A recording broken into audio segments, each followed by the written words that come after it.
Voltamos, professor Arthur Damasceno na área e o papo de agora, classificação das constituições. Essa é a conversa que nós teremos, ainda muito voltada àquela parte introdutória do estudo do direito constitucional, nesse momento em especial, classificar as constituições nas suas várias etapas, né? Vamos falar sobre classificação das constituições quanto à origem, quanto à alterabilidade, quanto à forma, quanto à extensão, são várias as classificações que nós levantamos aqui.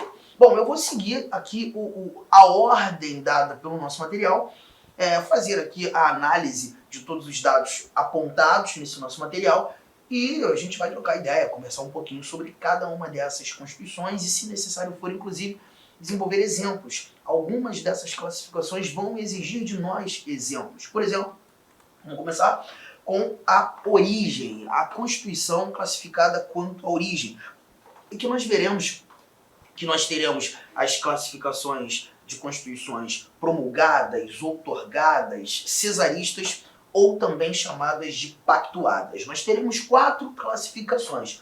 A primeira delas, já citada aqui, é aquela chamada Constituição promulgada. Quanto à origem, uma Constituição será considerada promulgada em que situação, Arthur? Bom, aqui nós temos a seguinte informação. É aquela que conta com a participação popular, seja para elaborá-la, seja para escolher seus representantes para a feitura da lei maior. Quando a gente analisa esse texto, a gente percebe claramente que a nossa Constituição atual deve ser classificada como uma Constituição promulgada.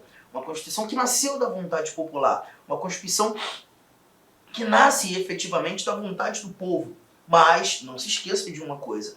O próprio artigo 1º da nossa Constituição, ele determina que todo o poder emana do povo, parágrafo único do artigo 1º da Constituição, que o exerce por meio de seus representantes eleitos ou diretamente.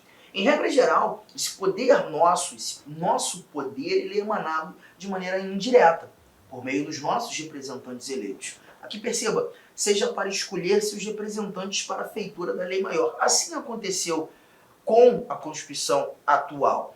Uma Constituição que nasceu por criação, por elaboração, por feitura dos nossos representantes eleitos, deputados, senadores, naquele momento, atuando como Assembleia Nacional Constituinte, fazendo nascer uma Constituição em nome do povo. Uma Constituição que deve ser classificada como promulgada. Mas nem toda a Constituição brasileira se mostrou promulgada. Quando nós ainda conversávamos sobre poder constituinte, blocos anteriores, poder constituinte originário, para ser mais preciso, nós vimos aqui que existem determinadas constituições brasileiras que nasceram por usurpação do poder. Lembra? O poder constituinte originário, aquele poder que atua no intuito de criar novas constituições, a titularidade do poder constituinte originário é do povo. Mas em algumas ocasiões nós vimos essa usurpação de poder acontecendo. Por exemplo, a Constituição de 1937, daqui a pouco, quando nós chegarmos a uma classificação específica quanto à origem, eu vou lembrar mais dessa Constituição de 37. Ou a Constituição de 67, constituições que não nasceram da vontade popular, que a história classifica como constituições outorgadas. E o que seria uma Constituição outorgada? Olha aqui, ó. Uma Constituição outorgada, vem comigo, são fruto de um ato unilateral de poder. Nascem em regimes ditatoriais, sem a participação do povo. A Constituição de 67, aquela que decorre daquele evento de 1964, a declaração de vacância de João Goulart como presidente, para muitos o denominado golpe, tá? Eu vou falar para muitos, isso não expõe a minha orientação, que acho, mas é justamente para conseguir atender a todos sem nenhum tipo de ambiência política, né? A Constituição de 67, ela decorre de uma declaração de vacância e ali uma Constituição por imposição que estabeleceu um regime de exceção, um regime de arbitrariedade. Quando digo arbitrariedade, é um regime que ultrapassa os limites da dignidade da pessoa humana, outrora já apresentados na Constituição de 46, que foi democrática, estabelecendo uma atividade um tanto quanto rígida demais, né? Dando uma capacidade à administração de agir ultrapassando, passando por cima de determinadas liberdades outrora já conquistadas. A gente tem até um momento, esse regime instaurado pela Constituição de 67, onde a utilização do habeas corpus foi suspensa. Então, tem muita coisa ali esquisita, uma Constituição que não nasce da vontade popular, uma Constituição que é classificada como outorgada, né? Agora, abaixo nós temos uma outra classificação interessantíssima, as Constituições que são classificadas como cesaristas ou bonapartistas. E o que seria? Vem para cá. São elaboradas unilateralmente. Isso aqui já nos mostra um pouco da característica de uma Constituição outorgada, mas submetem-se à ratificação por meio de referendo. Não são nem promulgadas, democráticas, nem outorgadas, impostas. Então perceba, a Constituição de 37, aquela que instituiu o Estado Novo no Brasil, segundo a Constituição da Era Vargas, ela tinha que ser uma Constituição cesarista. Interessante, né? Porque em seu bojo, ali nós tínhamos uma participação popular determinada a acontecer. A Constituição ela foi imposta por Getúlio Vargas, né? Um regime, num primeiro momento, a ideia de ditatorial, que ensejaria uma Constituição outorgada. Todavia, no conteúdo dessa Constituição de 37, havia a previsão de uma participação popular que iria simplesmente ratificar a Constituição de 37. A Constituição de 37 ela passaria, né, melhor dizendo, por um crivo da sociedade. Referendo, um crivo que nunca aconteceu. Se esse crivo tivesse acontecido, se essa participação popular tivesse rolado, aquela Constituição de 37 claramente seria classificada como uma Constituição cesarista. Mas o que não aconteceu. Por isso entender como uma Constituição outorgada. Tá? E fechando essa primeira classificação, nós temos aqui aquelas Constituições que são chamadas de pactuadas. O que seria uma Constituição pactuada? Olha o texto. Ela surge de um acordo, um pacto entre uma realeza decadente, de um lado, e uma burguesia em ascensão de outro. A gente está levando em consideração, gente, um momento histórico específico, né?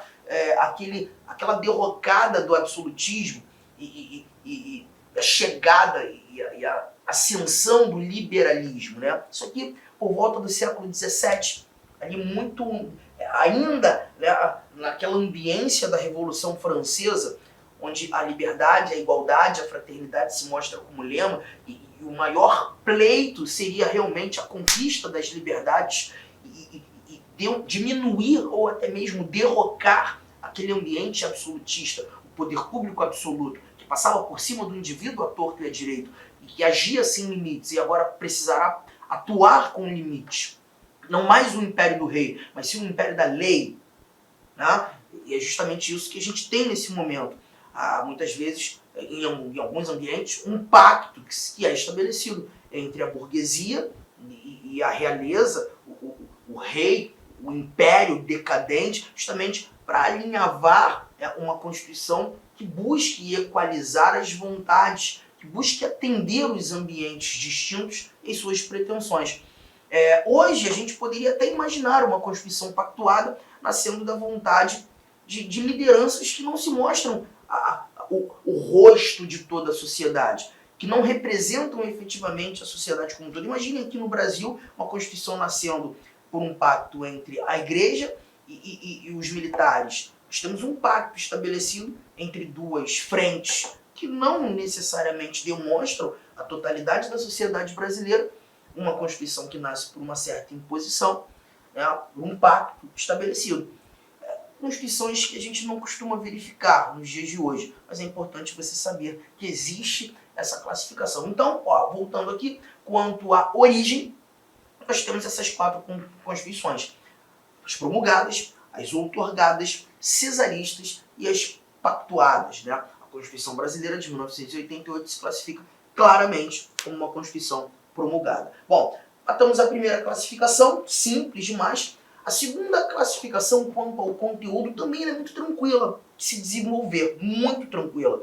E esses textos aqui, gente, eles foram colocados justamente para facilitar o nosso entendimento. Olha aqui, ó, formal, uma Constituição formal. Nessa classificação, leva-se em conta apenas o modo de elaboração da norma. Só isso.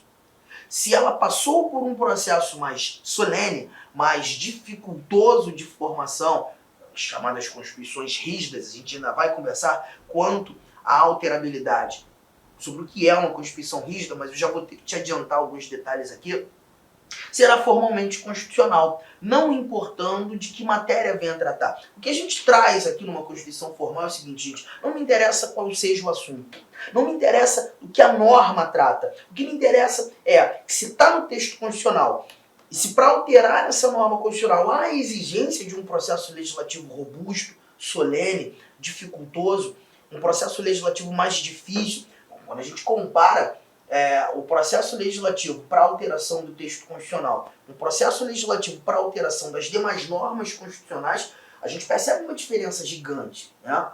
Desculpa, para as demais normas constitucionais não, para os demais atos normativos do nosso ordenamento jurídico. Vou melhorar a minha fala. O processo de alteração de uma norma constitucional, o processo de alteração de uma norma de uma lei ordinária. Gente, não tem nem comparação. Uma lei para nascer ou para ser alterada, ela vai passar pelas duas casas do Congresso e um único turno de votação, exigindo uma maioria simples. A maioria mais fácil que tem, aquela maioria que informalmente poderíamos chamar de metade mais um, mas apenas daqueles que estão presentes. Para alterar a Constituição, esse processo não faz nem cosquinha. Para alterar o texto constitucional, uma norma constitucional, você já tem a necessidade de um processo muito mais robusto. E aquela PEC, aquela proposta de emenda, passe pelas duas casas, 2 turnos em cada casa, 3/5 dos votos dos membros em cada um desses turnos. A gente viu isso quando tratando do poder constituinte derivado reformador. O processo de alteração do texto constitucional é a condição formal do derivado reformador. O processo legislativo ele é mais solene, ele é mais dificultoso, ele é mais rígido. É isso que torna a nossa Constituição classificada como rígida quanto à alterabilidade, quanto à estabilidade. E aí a gente percebe que qualquer norma constitucional que venha a passar por uma eventual alteração deve encarar esse processo mais solene, mais rígido, independentemente do assunto. Ainda que o assunto seja bobo, cara. Ainda que aquele determinado assunto não nem necessariamente devesse estar na Constituição, mas por estar na Constituição, independentemente do conteúdo, ele deve ser classificado como formalmente constitucional. Ora, quando a gente chega na outra classificação quanto ao conteúdo, o texto que a gente tem é esse aqui, ó, por sua vez, para serem consideradas materialmente constitucionais, é completamente irrelevante o modo como as normas foram elaboradas. Não me interessa o processo de formação. Tratando de matéria essencialmente constitucional, estabelecimento de poder e sua limitação através de divisão dos poderes, estabelecimento de direitos fundamentais, por exemplo, será uma norma materialmente constitucional. Deixa eu te contar um negócio. Uma Constituição classificada como material, o que me interessa é olhar para o seu conteúdo. É perceber que essa Constituição traz matéria essencialmente constitucional. É entender que nessa Constituição nós teremos assuntos genuinamente constitucionais e que obrigatoriamente precisavam estar na Constituição. Por exemplo, falar da organização dos poderes, legislativo, executivo, judiciário. Falar da organização do Estado, as unidades da federação e suas competências. Falar dos direitos fundamentais, a nacionalidade, dos direitos individuais, direitos sociais, direitos políticos. Você está percebendo? São assuntos materialmente constitucionais. São assuntos que não podem faltar numa Constituição. Uma Constituição classificada como material, ela traz esses assuntos. Ela só traz esses assuntos. É aquela Constituição que se preocupa com o conteúdo materialmente constitucional. Já uma Constituição formal, ela vai trazer assuntos materialmente constitucionais? Sim, vai, mas não apenas assuntos materialmente constitucionais. Uma Constituição classificada como formal, o que me interessa é o processo de criação, o processo de alteração, independentemente do tópico.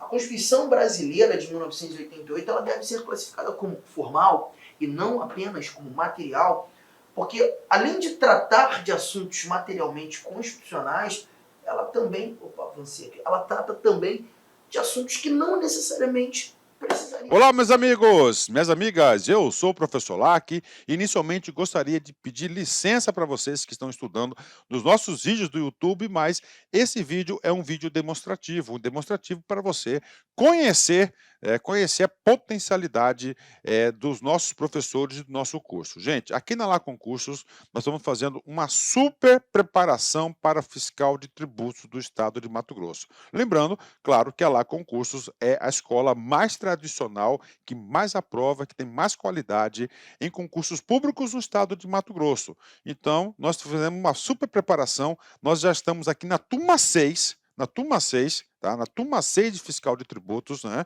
E se você quiser assistir o restante dessa videoaula e muito mais, o nosso curso online já consta aí com aproximadamente umas 320 horas e está em gravação alguns módulos ainda. Ele custa, atenção, apenas 10 parcelas de R$ 10. 10 parcelas de R$ 10 é o nosso curso focado na Secretaria de Fazenda do Estado de Mato Grosso. Você vai ter acesso a esse curso até o dia 31 de janeiro de 2023. Ah, professor, foi publicado o edital e está diferente o pré-edital. Fique tranquilos que dentro do prazo de validade do seu acesso, nós iremos fazer todas as alterações e ajustes necessários para a sua aprovação, né? Lembrando, cara, quem estuda com antecedência, planejamento e foco são aqueles que vão aí, com certeza, ter um salário desse. Quanto ganha? Salário inicial, 37.418, gente. Você tem aqui 28.418, mais uma verba indenizatória de R$ 9.000. Então, você tem aí R$ 37.400. Ah, professor, isso aí resolve meus problemas financeiros. Cara, se isso aí resolve seus problemas financeiros, eu digo para vocês o seguinte, que você deve começar a estudar imediatamente. Eu peço um voto de confiança, vem estudar aqui na Lá Concursos, que eu tenho certeza que você não vai se arrepender. Detalhe, clica aqui, fala lá com os nossos atendentes. Nós temos aí uma política de descontos aí, principalmente para ex-alunos, e a gente sempre está lançando promoções que vão ajudar no seu investimento. Meus amigos, minhas amigas, conto com vocês, espero vocês aqui na Lá Concurso. Forte abraço, fique com Deus.